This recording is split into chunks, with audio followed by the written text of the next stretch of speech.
Olá, vou falar aqui nessa aula sobre a escrita como tecnologia, a escrita como uma memória externa humana, uma memória externa que nenhum outro animal tem. Isso é algo muito importante, né? Se a gente vai pensar como é que se fixou, né, essa tecnologia, e se a gente fizer um arco, né, desde as tábuas de argila dos sumérios, né, de mais de 4.000 anos atrás, onde estava lá, né, as primeiras transações comerciais, né, os primeiros animais marcados, contabilizados, né, como memória, né, de contratos, né, de venda.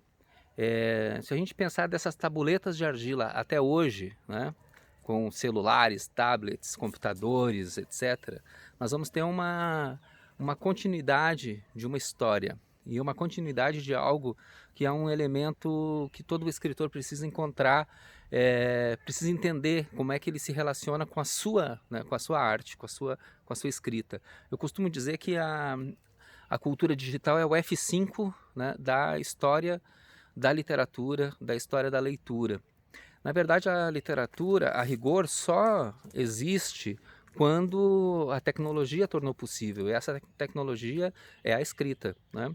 Quando os sumérios, os fenícios, né, os egípcios e depois, né, os gregos foram organizando um sistema, né, de fixação dessa memória externa cada vez mais simples, né? Cada vez mais útil, cada vez mais nos liberando, né, nessa sua abstração, cada vez mais nos liberando para conseguir fazer, né, a fixação né, da memória, mas além disso, né, da fixação da história, até porque é isso mesmo, né?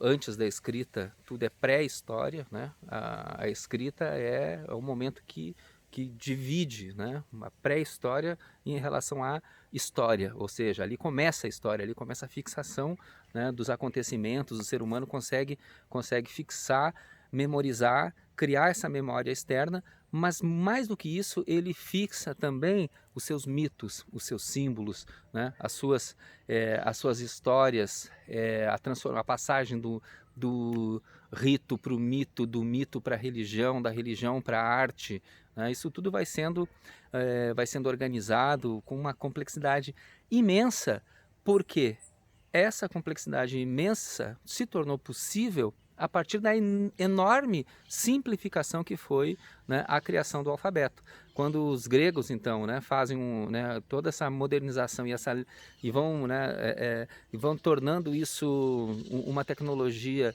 de apenas 26 símbolos, né, 26 símbolos com os quais você pode dizer tudo, né?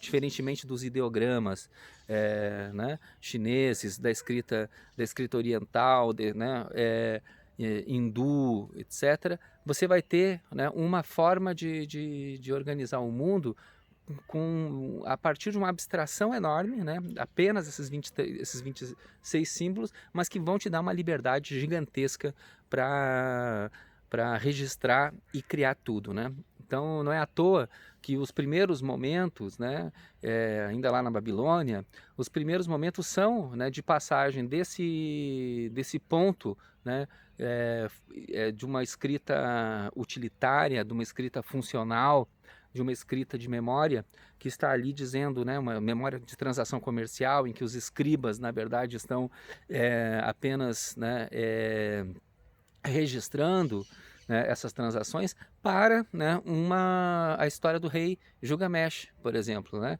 E o rei Gilgamesh, né, toda a história dele, né, que está ali né, escrita nas paredes e escrita, né, em tábuas de argila, né, ela já é uma extrapolação, né? Muito provavelmente né, o escriba que fez isso utilizou essa sua escrita, né, cuneiforme, já de uma maneira simbólica, ampliadora de repertórios, já de uma maneira narrativa, né, fixando uma narração anterior, né, de alguém que lhe contou essa história, né, e essas histórias que eram histórias orais que ficavam circulando, né, pelas aldeias, que ficavam passeando de, né, poeta em poeta, né. Basta pensar no Homero, por exemplo, né. Homero, 900 anos antes de Cristo, o Homero, que pode também nunca ter existido, mas que pode ter sido vários outros poetas com uma característica parecida, né?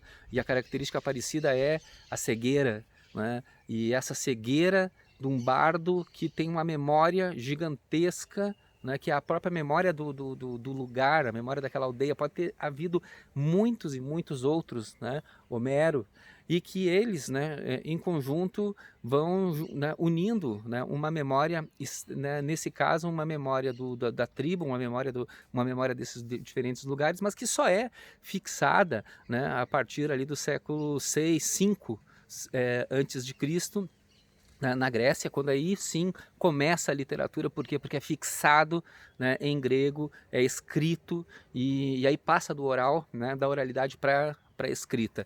E isso é um salto, né?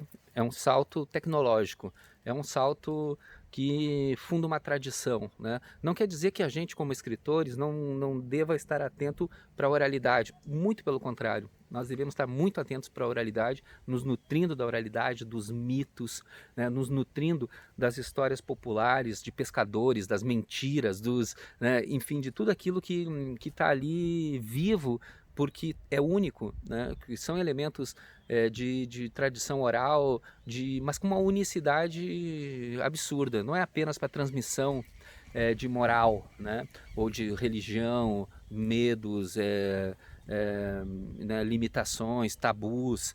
Não, é muito mais do que isso, né? Tem uma plasticidade enorme, né? Se a gente for visitar os ritos e os mitos, nós vamos entender sempre muito dessa vida, dessa plasticidade, né? E que ali, a partir desse determinado momento, na Grécia, começa a se fixar então em linhas, né? Isso é uma coisa muito importante, porque a literatura é feita linearmente, né? Então, né, nós temos letras que se combinam em palavras, palavras que se combinam, né, em linhas, linhas que se combinam em parágrafos, parágrafos se combinam em capítulos, mas isso é linear, né? É uma arte no tempo, ela vai sendo desenvolvida, né, sendo desenvolvida no tempo. O leitor tem que começar aqui e ir até o final para ter acesso a essa história, né? Essa história que está sendo aí esculpida no tempo, né? Então há uma tecnologia, né? Uma tecnologia por trás, e eu gosto de dizer que é uma tecnologia tão eficiente, que ela chega a ser também precária ao mesmo tempo. A sua eficiência está em não dizer tudo. Mais do que a gente pensar assim, uma máquina capaz de fazer tudo, né? É uma câmera total, né? Uma câmera capaz de fazer imagem, som, ideia, captar cheiro, captar sensações, né? Uma câmera capaz de captar todos os sentidos, não apenas o sentido ocular né, auditivo, mas, né, da visão e do som. Mas se fosse capaz de acessar todos esses outros elementos, né, nós teríamos aí uma máquina perfeita, uma tecnologia perfeita. Agora a escrita não, a escrita é uma tecnologia precária. E na sua precariedade, exatamente porque são apenas 26 símbolos, na sua precariedade ela precisa contar com o leitor. E o envolvimento com o leitor, ela existe exatamente porque o leitor existe dentro dela, é como se ela fosse porosa. A escrita é porosa, a escrita é uma tecnologia precária que nos envolve. Na leitura, nós fazemos ela funcionar, né? Na leitura é que nós fazemos ela existir, né? O Humberto Eco tem aquela frase que eu gosto muito, que é o texto é uma máquina preguiçosa, esperando que o leitor faça a sua parte. E é isso mesmo, o texto é uma máquina preguiçosa, esperando que o leitor faça a sua parte. Mas o que isso quer nos dizer enquanto escritores, né? Também nós, enquanto escritores, precisamos fazer, né, ajudar ao leitor, né? Ajudar para que o leitor faça a sua parte com mais facilidade, né? Então esse envolvimento do leitor é um envolvimento facilitado pelo escritor. O bom escritor consegue envolver o leitor nessa sua né, nessa sua participação, na participação nessa tecnologia precária, como eu falei, lindamente, magicamente precária, né? Precária nesse sentido, ela não está fazendo tudo, né? Ela precisa do leitor, e ao precisar do leitor, precisar que o leitor faça essa máquina preguiçosa entrar em movimento, é exatamente aí que ela ativa, né, o outro lado, ativa o leitor. Por isso a gente diz, né, que o leitor é muito exigido. Às vezes as pessoas têm preguiça de ler, né, ou tem assim, ficam cansadas lendo, com sono lendo, né? Porque essa máquina exige, é uma máquina muito exigente, né? Ela é uma tecnologia precária, ela é uma... Olha que interessante, né? Como ela é paradoxal, né? Ao mesmo tempo que ela criou tudo, né? No sentido de que ela tornou possível que a gente esteja hoje aqui gravando, né? Num celular, numa câmera, num som, gravando, enfim, que o mundo todo contemporâneo tenha se desenvolvido. Ao mesmo tempo que essa abstração toda foi absorvida pela tecnologia, né, ela é sim um espaço de abertura, né, um espaço constante de convite, de vida, de precariedade para que o leitor faça acontecer. Então é muito interessante que esse movimento se dê. Isso é uma mágica, na verdade, uma mágica estética, uma mágica de transportar, né? E até a própria palavra metáfora, que significa em grego transporte, né? Eu transporto, mas esse transportar de vida de um lado para o outro, de emoção de um lado para o outro, de afeto de um lado para o outro, né? Esse transporte todo, ele é muito envolvente, né? E ele nos afeta muito também, né? Então a escrita, a literatura, a arte, elas são esse espaço muito especial, né? Muito especial de comunicação. É possível a gente entrar na Ilíada, observar de dentro, né? A ira de Aquiles, Heitor, é possível né, de dentro, né? Viver junto com eles aquilo que eles viveram. E veja, né, são milhares de anos que nos separam, né, disso, que nos separam, mas essa precariedade é a mágica, essa precariedade da escrita que torna possível que a gente sinta também, né?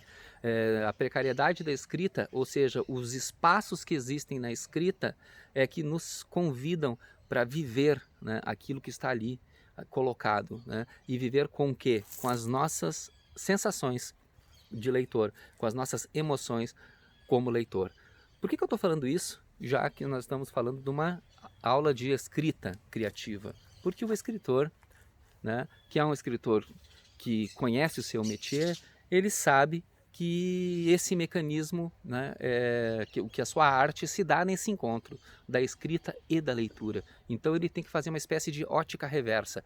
Tudo que o leitor vai ler, né, ele precisa, de alguma maneira, organizar para que essa porosidade, né, convide o leitor e que o leitor entre, né, em contato de uma maneira mais facilitada, mais viva, ou seja, a gente ativar os afetos, né, e as sensações, as sensibilidades do leitor para que ele se sinta em casa, né, dentro do nosso texto, né?